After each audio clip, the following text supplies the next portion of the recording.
नमस्कार सर्वांना. श्री स्वामी समर्थ. कशा आहात सगळे? मस्त मजेत ना?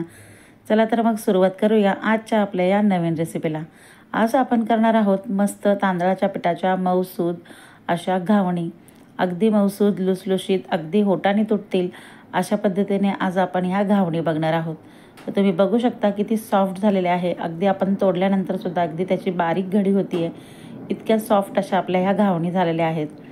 तर मंडळी, आता आपण रेसिपीला सुरुवात करूया. प्रथम इथं आपण काय करूया, चटणी करून घेऊया. तर मी इथं ओलं खोबरं घेतलेलं आहे, अर्धा नारळ घेतलेला आहे, तो चिरून घेत आहे. तुम्ही सुकं खोबरं वापरलं तरीसुद्धा चालेल. आणि इथे आपण 6 ते 7 मिरच्या घेतलेल्या आहेत. ही छोटी साईजची मिरची आहे. जर तुमची मिरची मोठी असेल तर तुम्ही 4 घेतल्या तरीसुद्धा चालेल. आणि आपण घेतलेले आहेत एक 10-12 लसूणच्या पाकळ्या. आता हे सर्व साहित्य आपण मिक्सरच्या भांड्यामध्ये घालून घेऊया. आणि अजून कोथिंबीर घालूया थोडीशी. ती हिरवी कोथिंबीर आपण घालून घ्यायची आहे, थोडीशी धुवून स्वच्छ. त्यानंतर आपण थोडेसे शेंगदाणे घालून घेऊया. आणि याची छान अशी मस्त बारीक अशी पेस्ट, एकदम चटणी व्यवस्थित करून घेऊया. तर इथं आपली ही चटणी वाटून झालेली आहे. आता आपण चटणीला अगोदर फोडणी देऊया. तर इथे आपण अगदी थोडंसं तेल घातलेलं आहे, तुम्ही बघू शकता. चटणीला आपण अगदी थोडंसं तेल वापरलं तरीसुद्धा चालतं. आणि तुम्हाला जर आवडत असेल तर तुम्ही चटणीला अगदी पातेल्यामध्ये काढून वरतून जरी फोडणी घातली, फोडणीच्या पळीतून, तरीसुद्धा चालेल.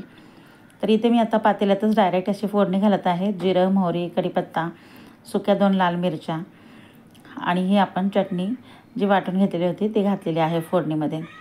तर इथे आपण चटणी अगदी थोडीशी अशी पातळ करणार आहोत. तुम्हाला जशी आवडते त्या पद्धतीने तुम्ही इथे करू शकता. घट्ट हवी असेल तर तुम्ही थोडंसं पाणी कमी वापरा किंवा थोडंसं खोबरं, शेंगदाणे थोडंसं जास्तीचं वापरा. तर इथे आपण चवीप्रमाणे मीठ घालून घेतलेलं आहे. तुम्हाला आवडेल त्या पद्धतीने तुम्ही इथे चटणी करू शकता. तर अगदी सोपी आहे आपली ही चटणी करण्याची पद्धत. एकदा अशा पद्धतीने सुद्धा तुम्ही ट्राय करून बघा. तर आता आपली चटणी झालेली आहे. आता आपण इथे घेत आहोत तांदळाचे पीठ. आपण इथे 1.5 कप तांदळाचे पीठ घेत आहोत. जे आपले रेशनिंगचे तांदूळ असतात तेच मी दळून आणलेले आहेत आणि त्याचंच हे पीठ आहे. त्याचबरोबर इथे मी 2 बटाटे उकडून घेतलेले आहेत. अगदी आपण याच्यामध्ये 1 बटाटा जरी घातला तरीसुद्धा चालेल. तरीसुद्धा आपले घावणी एकदम सॉफ्ट, एकदम मऊ लुसलुशीत होतील. तर मी इथे 2 बटाटे घेतलेले आहेत. तुम्ही 1 बटाट्याचा वापर केला तरीसुद्धा चालेल किंवा तुमचं पिठाचं प्रमाण जास्त असेल तर 2 बटाटे वापरले तरीसुद्धा चालेल. तर आता आपण हा बटाटासुद्धा स्मॅश करून मिक्सरच्या भांड्यातून त्याची पेस्ट करून घेतलेली आहे. आता अगोदर आपण ही पेस्ट घालून घ्यायची आहे. पूर्ण पेस्ट आपण काढून घेऊया आणि असंच मळून घ्यायचं आहे. पाण्याचा वापर न करता अगोदर आपण हे सर्व पेस्ट व्यवस्थित मिक्स करून घ्यायचे आहे. आता चवीपुरतं थोडंसं मीठ घालून घेऊया. आणि त्यानंतर आता आपण हे पीठ मळून घेऊया. तर मंडळी, तुम्ही अजूनही आपल्या चॅनलला सबस्क्राईब केलं नसेल तर प्लीज चॅनलला सबस्क्राईब करा. नोटिफिकेशन्स ऑल करा, म्हणजे तुम्हाला आपल्या नवनवीन रेसिपीजच्या नोटिफिकेशन सर्वात अगोदर मिळतील.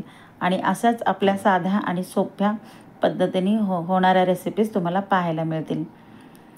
तर आता आपण पूर्ण बटाटा अगोदर पिठामध्ये व्यवस्थित मिक्स करून घेतला. त्यानंतर लागेल असं आपण इथे पाणी घातलेलं आहे. आणि आता इथे आपण 1 चमचा दही घालणार आहोत. दही ऑप्शनल आहे, तुम्ही घातलं तरीसुद्धा चालेल किंवा नाही घातलं तरीसुद्धा चालेल.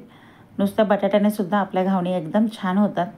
आणि बऱ्याच जणांच्या अशा तक्रारी असतात की आमच्या घावणी व्यवस्थित होत नाहीत, जरा कडकच होतात. तर त्यासाठी मी हा व्हिडिओ बनवत आहे. तर अशा पद्धतीने जर आपण व्यवस्थित पीठ मळून घेतलं तर घावणीचं पीठ हे थोडंसं पातळच असतं. तर तुम्हाला मी दाखवते आता आपण हे कसं मळलेलं आहे ते. बटाटा घातल्यामुळे अगदी व्यवस्थित असं हे दिसतं. असं थोडासा थिकनेसपणा दिसतो. आणि नुसतं तांदळाचं पीठाचं आपण केलं तर ते अगदी पाण्यासारखं जरा पातळ होतं. तर आपलं पीठ रेडी झालेलं आहे. इथे आपण पॅन गरम करायला ठेवलेला आहे. तर नॉनस्टिकचा पॅनच घेतलेला आहे मी. अगदी थोडंसं तेल लावून घेतलेलं आहे. त्यानंतर आपण हे चमच्याने याच्यावरती पीठ घालून घ्यायचं आहे. तर याला अगदी पसरवायची जास्त गरज लागत नाही, आपोआपच ते पसरलं जातं. थोडं थोडं कुठे वाकडं तिकडं झालं तर आपण त्याला चमच्याने थोडं थोडं पीठ घालून गोल करू शकतो. ते इथे आपलं पीठ वरतून असं पूर्ण सुकलं, पांढरं दिसायला लागलं की मग आपण थोडंसं तेल घालायचं आहे. नाही घातलं तरीसुद्धा चालेल, पण मागून जरासं ते मग पांढऱ्यासारखं दिसतं, म्हणून आपण इथे थोडासा तेलाचा वापर केलेला आहे. तर एक बाजू आपण छान भाजून घेतलेली आहे आपल्या घावणीची. अगदी छान मस्त असा रंग आलेला आहे. तर आता दुसरी बाजू आपण एक 3-4 मिनटं भाजून घ्यायची आहे. ते इतकं सॉफ्ट होतं की असं आपोआपच त्याला म्हणजे आपल्याला उचलायलासुद्धा अवघड होतं, इतकं सॉफ्ट होतं. तर थोडासा हात लावून आपण पकडून पलटी केला तरीसुद्धा चालेल.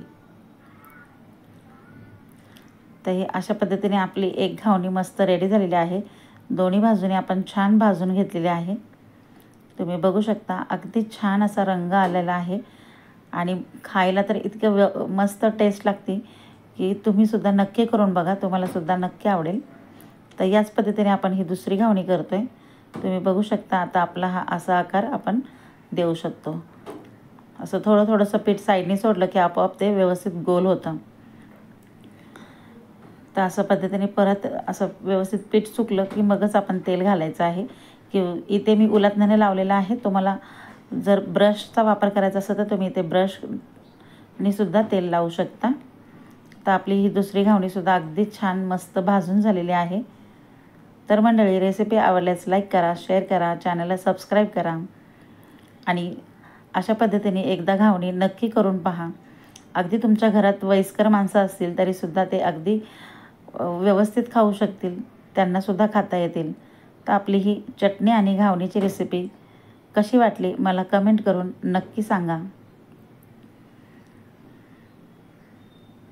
तर मला कमेंट करून नक्की सांगा कशी वाटली रेसिपी. आणि रेसिपी आवडल्यास लाईक आणि सबस्क्राईब करायला विसरू नका. व्हिडिओ पूर्ण पाहिल्याबद्दल थँक्यू.